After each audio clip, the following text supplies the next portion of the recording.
love working for startups.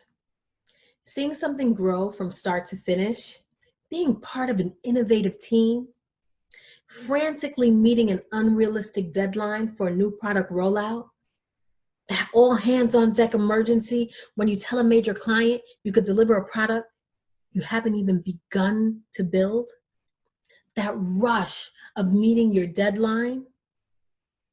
I was working for a startup when it got the ultimate dream, being acquired by a major corporation. My colleagues and I were celebrating and congratulating the CEO, thrilled at the prospect of a big payout. After the announcement, myself and some of the other ladies in the office, we started to question. We were like, wait a minute, something's missing. Days went by and there was no champagne, no company dinner, not even a steak lunch, no bonus check, and no show of gratitude. As a Black woman and the only Black person on the team, I knew I checked off a couple of desirable boxes. Woman, check. Black, check, check. I was an integral part of the team. Hired as the first senior level business analyst, the promise and high hopes for an executive level role once the team grew. My dreams of reaching the C-suite has slowly began to fade away. The more we learned about the transition plan, the more it became clear that I wasn't being considered for that senior management role they mentioned that one day could be mine. I started to get angry, past the normal frustration that Black women feel when being marginalized in corporate America. In my frustration, I realized that with every position I held, I was making white men richer with my skills, my knowledge, and expertise, yet I wasn't getting the respect, pay, and value that I deserve. When I started to share my story with my friends, I realized I wasn't even alone. Women of color in other industries were saying they too were having the same experiences, helping corporations advance while they were left undervalued and underestimated. Externally, we're dealing with unconscious bias and microaggressions that prohibit us from being considered for leadership and C-suite positions. That glass ceiling that they talk about for women, well, it's a concrete ceiling for women of color. Internally, we're dealing with impostor syndrome that is holding us back from affirming our value and finding our voice. The fact is, women of color have a positive impact on any company's bottom line. Yet we continue to be marginalized and feel like we have to audition for the leadership jobs that we're already doing. Women of color have had enough, and we are ready to lead and have a seat at the table.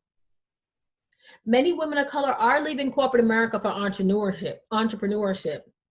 But for many women, leaving their full-time job is just not an option. Some of us are finding fulfillment and validation, filling our wage gap and promotion gap through entrepreneurship, but while working a 9 to 5. Instead of waiting for a seat at the table, we're creating it for ourselves. Women of color are starting side hustles and we're taking freelance work for flexibility, more income, entrepreneurship, and leadership opportunities. According to the American Express Women in Business report, women with side hustles increased to 39%, compared to an average rate of entrepreneurship at 21%. Among minority women, having side hustles is even higher, 65% compared to 32% respectively. What are corporations doing to retain and support us? Women of color, we have to start asking for what we need to thrive. Whether it's a side hustle and becoming an entrepreneur or advancing in leadership within your organization, women of color need the tools, resources, and community to get to the next level. As the founder of HerSuiteSpot, I created a space for women of color to get the personal and professional development they need to show up as their whole selves while navigating between employee and employer. Through my work with women, here are 3 consistent themes that I've discovered.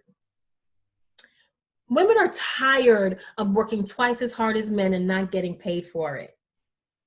Women actually know their value.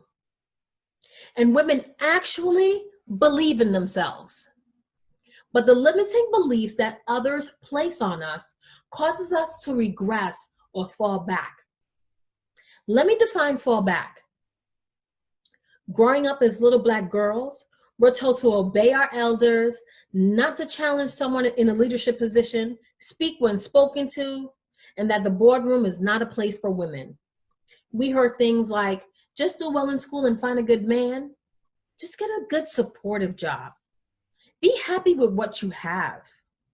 Now, as full-grown adults, we're having trouble reversing those years of programming.